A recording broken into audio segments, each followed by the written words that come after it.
আগামী মাসে রাজ্যসভার 12 আসনে নির্বাচন, শক্তি বাড়বে কি বিজেপির? এই মুহূর্তে রাজ্যসভায় সংখ্যাগরিষ্ঠতা থেকে অনেকটাই দূরে বিজেপি।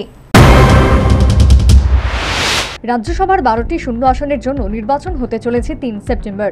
জাতীয় নির্বাচন কমিশনের পক্ষ থেকে বুধবার এই ঘোষণা করা হয়েছে। এই 12টি আসনের মধ্যে অসম, বিহার, মহারাষ্ট্রে 2টি করে আসন এবং হরিয়ানা, মধ্যপ্রদেশ, রাজস্থান, ত্রিপুরা, তেলেঙ্গানা এবং ওড়িশার 1টি করে আসন রয়েছে। নির্বাচনের ফল প্রকাশ হবে 3 সেপ্টেম্বর বিকেল 5টায়। রাজ্যসভায় মোট আসনের সংখ্যা 245। এই 12 আসনের মধ্যে 7টি আসন জয় নিশ্চিত বিজেপির। আরও 2-1টি আসনে জয়ের জন্য ঘোড়া কেনাবেচার চেষ্টা হতে পারে বলে মনে করছেন বিরোধীরা। এবারে রাজ্যসভার নির্বাচনে কংগ্রেসের শক্তি হ্রাস হতে পারে। হরিয়ানায় দীপেন্দ্র হুডা রাজ্যসভার আসন খালি করে লোকসভায় গিয়েছেন। একইভাবে লোকসভায় গিয়েছেন কেসি বেনুগোপাল। ওই দুটি আসনই হারাতে পারে কংগ্রেস। বর্তমান রাজ্যসভায় 226 জন সাংসদ রয়েছেন। তার নিরিখে রাজ্যসভায় বর্তমানে সংখ্যাগরিষ্ঠতার সংখ্যা 114।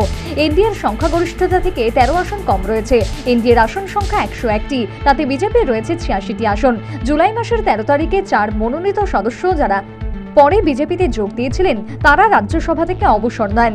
এর ফলে 4 বছর পর রাজ্যসভায় বিজেপির সংখ্যা 90-এর নিচে চলে এসেছে। এই মুহূর্তে রাজ্যসভায় ইন্ডিয়া জোটে থাকা দলগুলির হাতে রয়েছে 87টি আসন। শাসক বিরোধী 2 জোটের বাইরে থাকা দলগুলির হাতে রয়েছে 28টি আসন।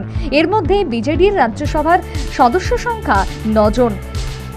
ওয়াইএসআর কংগ্রেস পার্টির সংখ্যা 11। অতীতে এই ওয়াইএসআর কংগ্রেস এবং বিজেডি 2 দলই রাজ্যসভায় বিজেপিকে সমর্থন করে গিয়েছে, কিন্তু গত লোকসভার ফল প্রকাশের পর বদলে গিয়েছে অনেক অঙ্ক। বিজেডি ইতিমধ্যেই বিরোধী শিবিরে বসা শুরু করে দিয়েছে।